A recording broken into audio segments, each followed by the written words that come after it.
Imagine you're an expert of the German Luftwaffe in 1943. You are not merely a pilot, you're an artist. The sky is your canvas, and your aircraft, a Messerschmitt 109 or a Focke-Wulf 190, is your brush. You're a product of a philosophy that prizes elegance, agility, and the deadly dance of aerial combat. Your machine is light, responsive, an extension of your own body. You are a knight of the air, a hunter. One day, on a patrol over the cold skies of occupied Europe, you see it for the first time. Your wingman points it out, and you almost laugh. It is the new American escort fighter, but it is not a fighter. It is an insult to the very concept of aerodynamics. It is huge, monstrously so. It is not sleek, it is fat, round, and barrel-chested. Its nose is blunt, its wings are broad. It doesn't look like it was designed to fly, so much as to fall with style. You and your comrades give it a nickname, the fliegende Milchflasche, the flying milk jug. You look at its colossal size, and you know, with the absolute certainty of a professional, that this thing cannot fight. It is too heavy. It is too slow. It cannot climb. It cannot turn. It is a flying target, a clumsy bodyguard built to absorb bullets, not to deal them. You look at this lumbering beast, and you feel a sense of pity, mixed with contempt for the poor American pilots who have to fly it. You are about to engage it in combat for the first time. You know exactly how this will go. You will use your superior climb rate to get above it.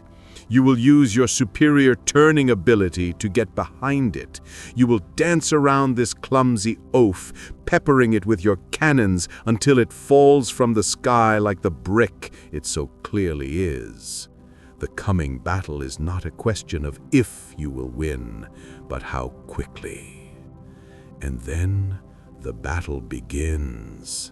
And in a few terrifying, incomprehensible minutes, your entire understanding of aerial combat, your entire philosophy of what makes a fighter plane deadly will be shattered. You will learn, in the most brutal way imaginable, that you were wrong. You were fatally wrong. You have not just met a new aeroplane. You have met the Republic P-47 Thunderbolt, and your laughter is about to turn into a scream. This is the story of the airplane that German pilots thought was a joke, until it became the deadliest predator on the Western Front. To truly grasp the depth of the German contempt for the P-47, you must first understand the soul of the Luftwaffe. The German Air Force was, in 1943, the most experienced and dogfight for dogfight, arguably the most skilled in the world. Their entire fighter doctrine was built on a philosophy of energy and finesse. Their aircraft were masterpieces of engineering designed for a specific kind of aerial warfare. The Messerschmitt Bf 109 was a marvel of lightweight, compact design. It was a thoroughbred, a pure interceptor. It could climb like a rocket, giving its pilot the all-important advantage of height. Height could be converted into speed, and speed was life. Its partner in crime, the Focke-Wulf 190, was a radial-engined beast, a butcher bird that was brutally effective at lower altitudes.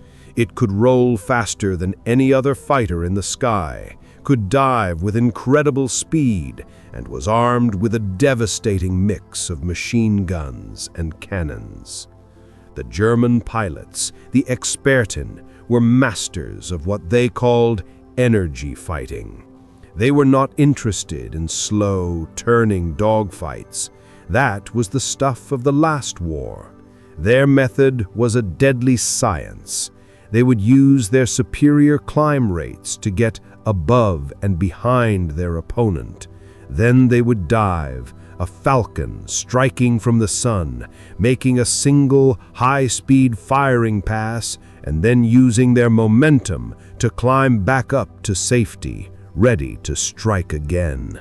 It was a dance of potential and kinetic energy, a vertical ballet of death.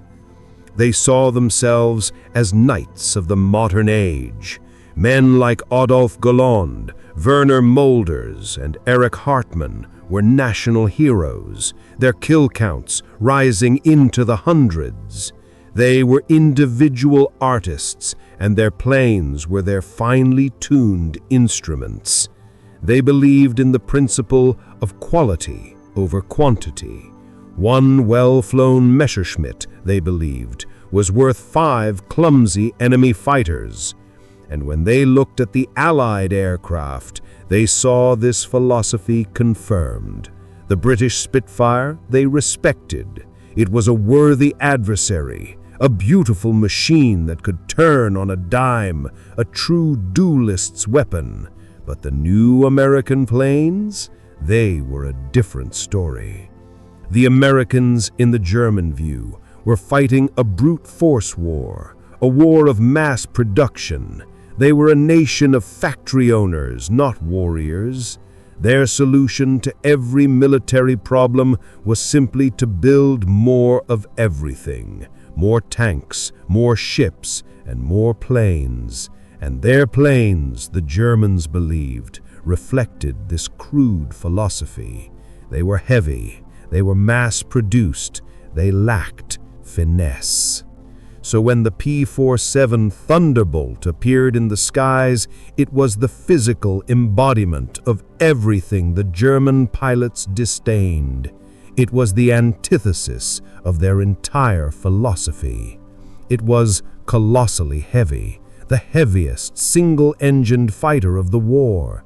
At nearly 8 tons fully loaded, it was almost twice the weight of a Bf-109.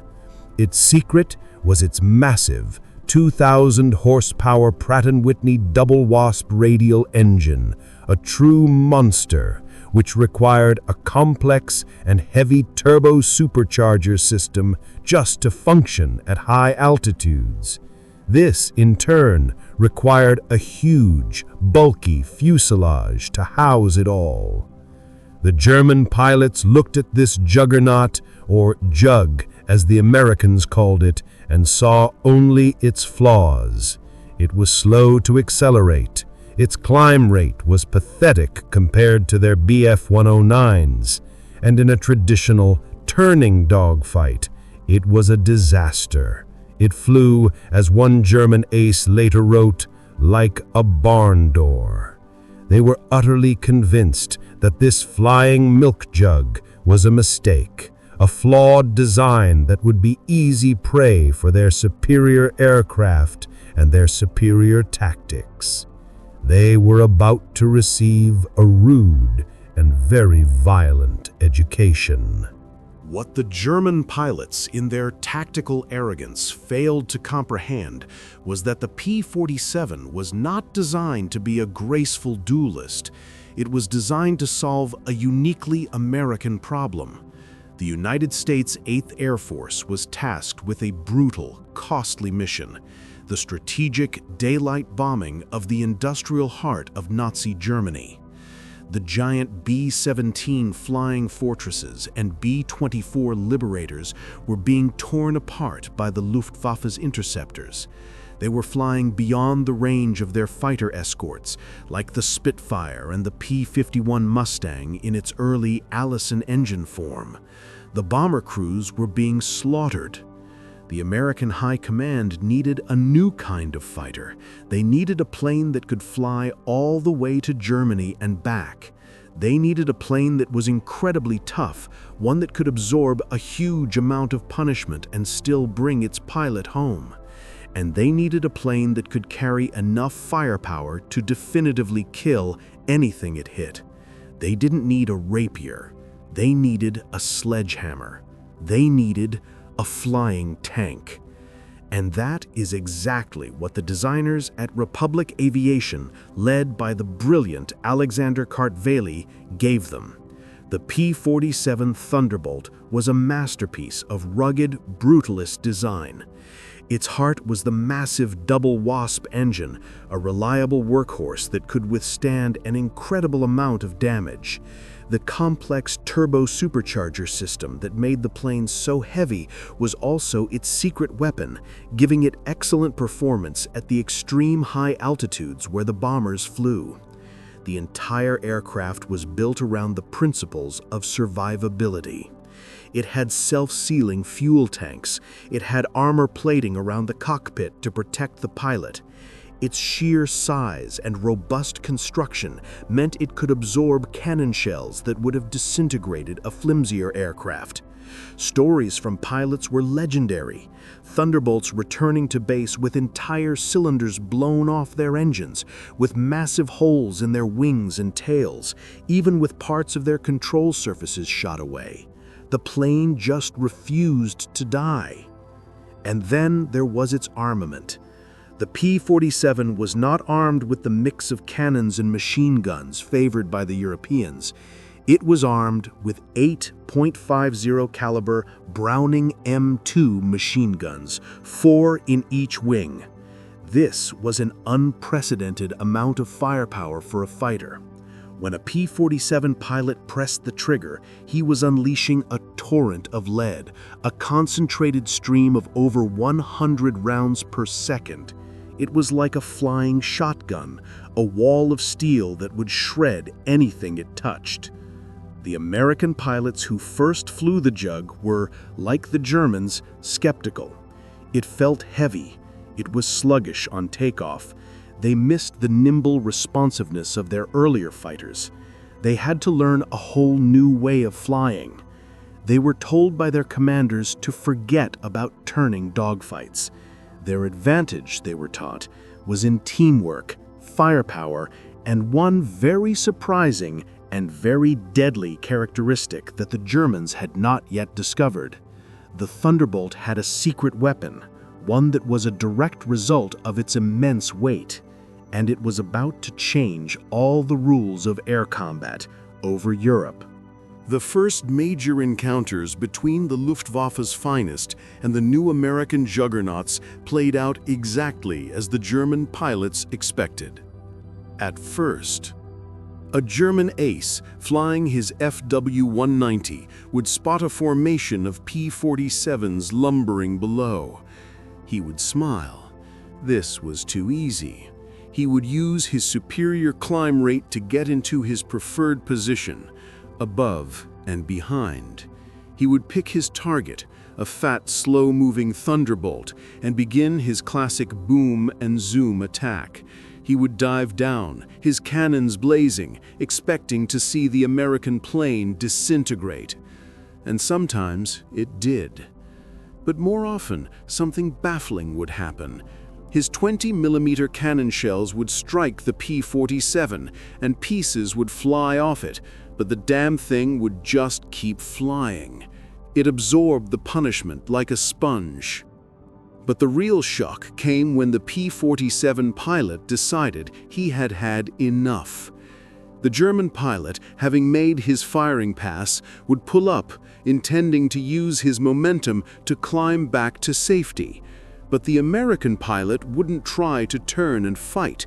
He would do something that defied all the tactical training of the Luftwaffe. He would simply point the nose of his massive 8-ton aircraft straight down. And this is where the laws of physics delivered a brutal lesson to the German aces. The P-47's immense weight, its fatal flaw, suddenly became its greatest asset. In a dive, it accelerated like a falling anvil.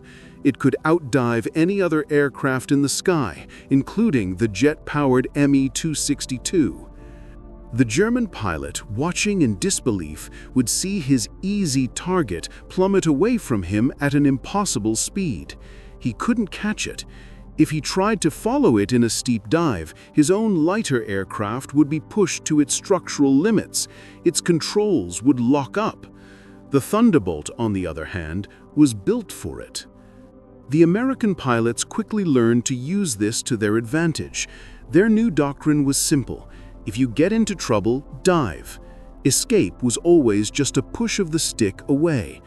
But it was more than just an escape tactic. It became an offensive weapon. An American pilot being chased by a German fighter would dive away. The German, frustrated, would often break off and look for another target.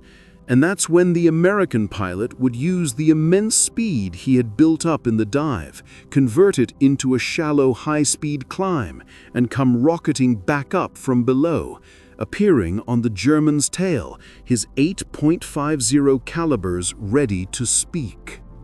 The psychological impact on the Luftwaffe pilots was profound. Their entire tactical playbook had been rendered obsolete. The rules of air combat as they understood them no longer applied. This fat, clumsy American plane was not playing their game. It was playing a different game, a game of energy and brute force that they were unprepared for. The flying Milk Jug was a predator in disguise. The laughter in the German cockpits began to be replaced by a new, unfamiliar feeling, a knot of cold, anxious respect. And soon, that respect would turn into outright fear. The rude awakening for the Luftwaffe pilots was only the first chapter of the Thunderbolt's terrifying story. The second and far bloodier chapter would be written on the ground. As the Allies broke out of Normandy and began their advance, the role of the P-47 began to change. With the introduction of the superb long-range P-51 Mustang to take over the high-altitude escort duties, the rugged, powerful P-47 was freed up to do what it was truly born to do. It was unleashed as a fighter bomber, a Jagdbomber, as the terrified German ground troops would come to call it. And in this role, every single one of its flaws as a high-altitude dogfighter became a devastating strength. Its massive engine could carry an enormous payload. A single P-47 could carry a bomb load almost half that of a B-17 Flying Fortress. It could carry 10 5-inch high-velocity rockets under its wings, weapons that could rip apart a Panther tank. Its rugged construction meant it could absorb a huge amount of ground fire and keep flying.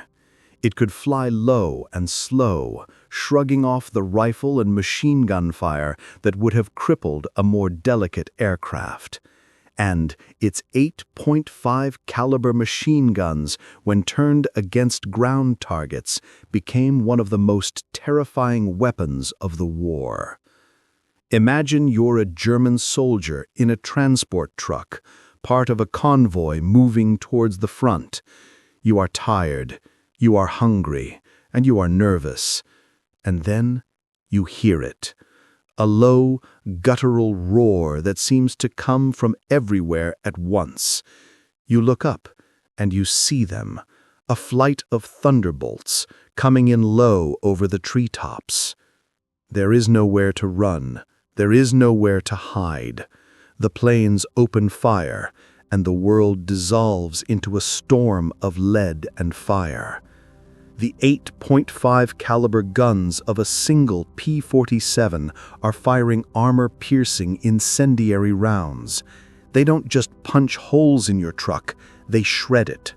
The engine block disintegrates. The fuel tank erupts in a ball of flame. The sound is not the pop-pop-pop of a single machine gun. It is a deafening, continuous roar, like a giant tearing a sheet of metal in half. For the German soldier on the ground, the Jabo became a symbol of American air power's total, terrifying dominance. They were a constant, unseen menace. They would appear out of the sun, their attacks swift, brutal, and utterly devastating. They hunted everything that moved: trains, supply trucks, staff cars, and most importantly, tanks. The German panzer divisions, the once invincible spearhead of the Blitzkrieg, were now the hunted. A Panther or a Tiger tank hidden in a tree line might feel safe, but a sharp-eyed Thunderbolt pilot would spot the tracks in the mud or the glint of a periscope, and then the attack would come. A dive, a salvo of rockets, and a multi-million Reichsmark war machine would be turned into a burning, blackened hulk. During the Battle of the Bulge, when the weather finally cleared, it was the Thunderbolts that turned the tide. They were unleashed on the trapped German columns that were clogging the narrow, snowbound roads of the Ardennes. It was not a battle, it was a slaughter. The pilots called it a turkey shoot. Day after day, they roamed the skies, destroying hundreds of German tanks, trucks, and armored vehicles, effectively strangling the German offensive from the air. The German soldiers on the ground developed a specific pathological fear of the P-47. They called it Jabo Schreck, or Jabo Terror. The mere sound of its engine was enough to send entire companies of veteran soldiers diving for cover. It was a weapon they could not fight. It was an invisible, all-powerful enemy that struck from the heavens. The fat, clumsy, flying Milk Jug had become the grim reaper of the Western Front. The evidence of the Thunderbolt's devastating effectiveness is not just anecdotal.